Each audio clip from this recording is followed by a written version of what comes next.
欢迎来到理想的财富自由频道，一起听书致富。记得订阅、点赞、加分享。 I'm glad you brought up the subject of the annual report because what I was doing in the annual report is I had talked about Coke and Gillette as being the inevitables and what wonderful businesses they were, and I thought it appropriate, particularly the report goes to a lot of people, that they would not take that as an unqualified buy recommendation about the companies, because they're absolutely wonderful companies run by outstanding managers. But you can pay too much, at least in the short run, for businesses like that. So I thought it was only appropriate to point out that no matter how wonderful a business it is, that there always is a risk that you will pay a price where it will take a few years for the business to catch, or for the business to catch up with the stock, that the stock can get ahead of the business. And I don't know where that point is with those companies or any other companies, but I did say that I thought that the risks were fairly high, that situation existed with most securities in the market, including companies such as Inevitable. But it was designed to be sure that people did not take the remarks that I made about those companies and just take that as an unqualified buy recommendation regardless of price. We have no intention of selling those two stocks. We wouldn't sell them if they were selling at prices considerably higher than they are now. But I didn't want particularly relatively unsophisticated people to see those names there and then think this guy is touting these as a wonderful buy. Generally speaking, I think if you're sure enough about a business being wonderful, it's more important to be certain about the business being a wonderful business than it is to be certain that the price is not 10% too high or 5% too high or something of the sort. And that's a philosophy that I came slowly to. I originally was incredibly price conscious. We used to have prayer meetings before we would raise our bid, and I originally was incredibly price conscious. We used to have prayer meetings before we would raise our bid an 8, or around 8. I mean, we've missed things because of that. And so what I said in the report was not a market prediction in any sense. We never try to predict the stock market. We do try to price securities. We try to price businesses is what we try to do. And we find it hard to find wonderful, good, average, substandard businesses that look to us like they're cheap now. But you don't always get a chance to buy things cheap. Charlie? Well, I certainly agree with that. The one thing we can confidently guarantee is that real inflation-adjusted returns from investing in a standard collection of stocks will be lower in the long-term future than they've been in the last 15 years or so.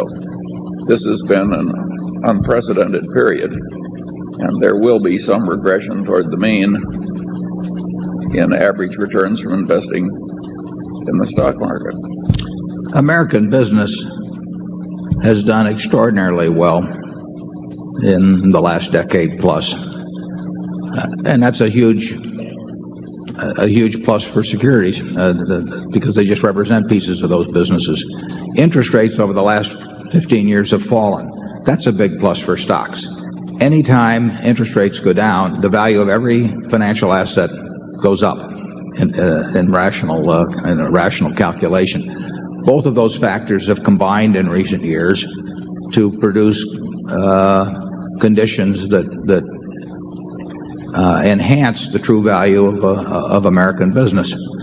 But those are pretty widely recognized now, and after a while, Ben Graham always used to say you can get in more trouble in investment with a good premise than with a bad premise, because the bad premise will shout out to you immediately as being fallacious, whereas with a good premise it'll work for a while.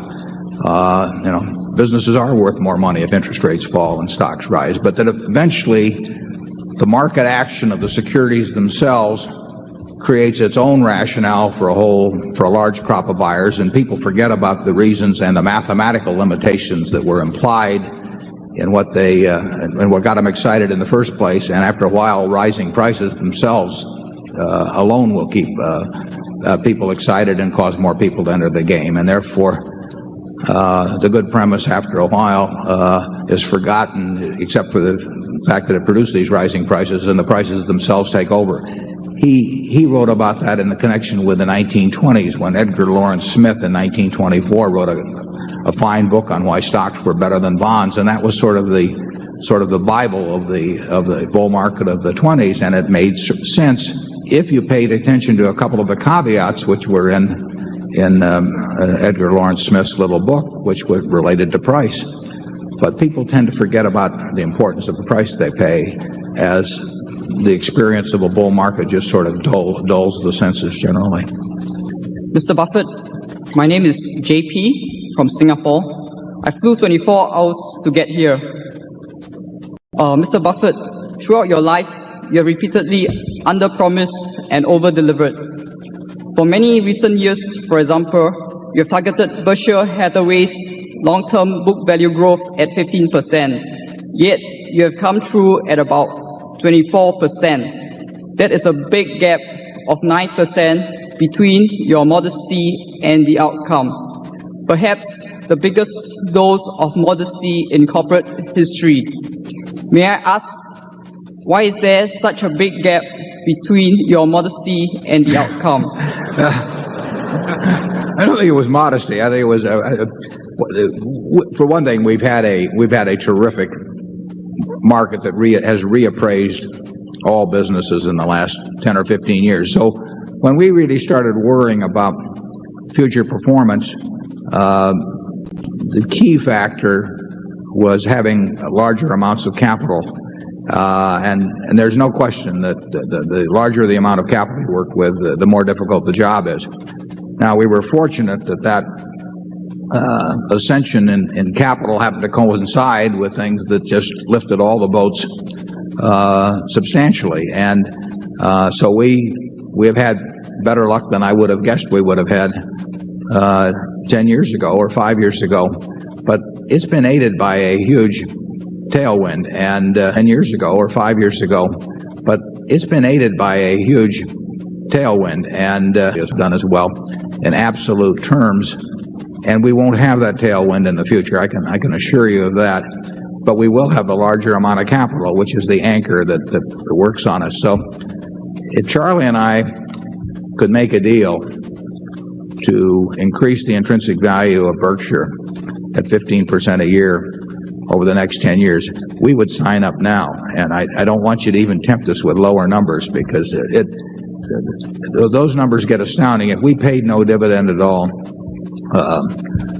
over a 10-year period, you can figure out where a 15% rate would take us. And we hope to get there, but we think that is absolutely the tops. And I think it's very likely for a period when the market starts underperforming businesses, that the rate could be very substantially lower than that. Charlie, do you want to expand on that?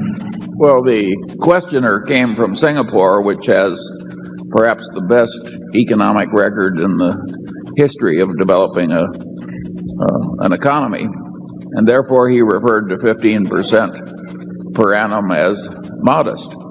It's not modest, it's arrogant. And only somebody from Singapore would call it modest. Yeah. Be careful, Charlie, or they'll have a voice vote that we should move to Singapore. I mean, this is the group that wants performance.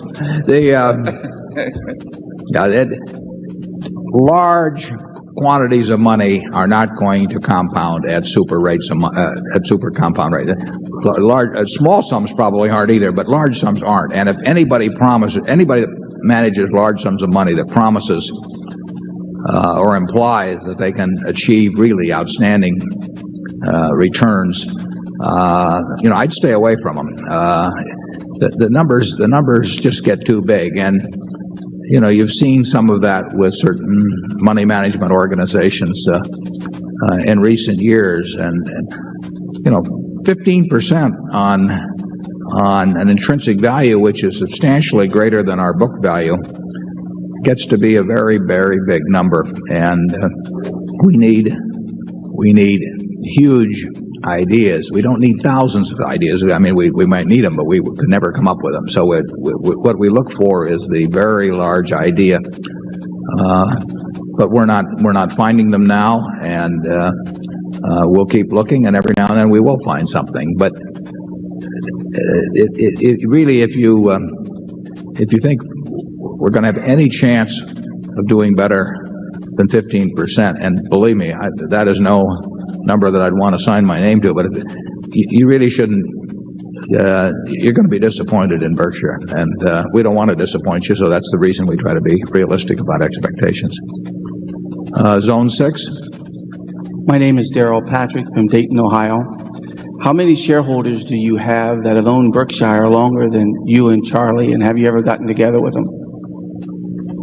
How many shareholders have had it longer than we have? Well, we started buying in 1962, and it was I think the first ticket was at 7 5/8 or thereabouts, but it was 2,000 shares. I've got the trading card on the wall, and I paid a dime commission.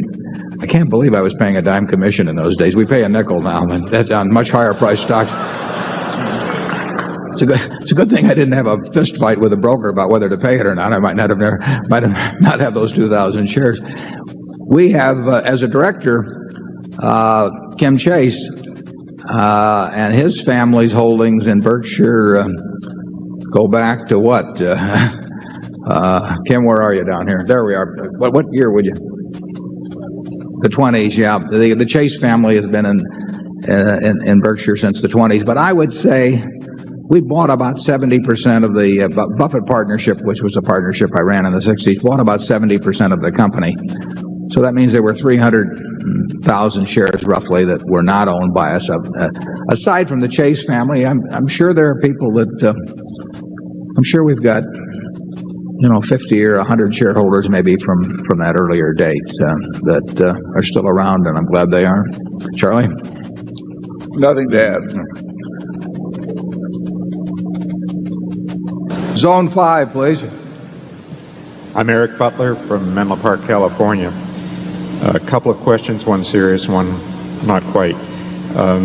Considering Berkshire Hathaway is well run at low cost and is diversified, why should anyone do anything but put all their money into Berkshire Hathaway instead of maintaining a diversified portfolio? And in some of these hagiographic kind of biographies, it is apparent that you have other investments yourself beyond Berkshire Hathaway. The second question I had, is there any significance to the fact that the Omaha World Herald does not include Berkshire Hathaway in its stock tables on any day? Is this a sign that they do not honor profits? No, they actually they have a separate little table called Midlands. I think it's entitled Midlands Investment, but they pick out about 50 stocks that are of particular interest to people in this area, and they lift those from the regular table and put it in this separate table, which is usually on a second page right following the main stock table. So they give us our just due on that, but you do have to, you should look in a different table for that. Second question about putting all your money in, I've got 99% of my money in Berkshire, but it was bought at a different price. And Charlie's was bought a little cheaper too, I think. So, we like the idea of having it all in there, but we don't recommend that people do that, because it's you will get very low cost management. What we hope is that from this point forward that cost does not reflect its value, but the price at which you enter is very important. You do get a great group of businesses. You get a lot of great operating managers. You get very reasonable costs, but that is fairly widely recognized now compared to the past, and people pay more for it than they used to. I'm still very comfortable with it, and I think Charlie's comfortable with it too, but everyone has to make up their own mind about price. Charlie? Yeah, eventually, if the success continues and we have more of this hagiography, the stock will get such a high price that it's no longer sensible at all to buy. 财富由不是来，家福需要您的爱心，菩萨保佑您。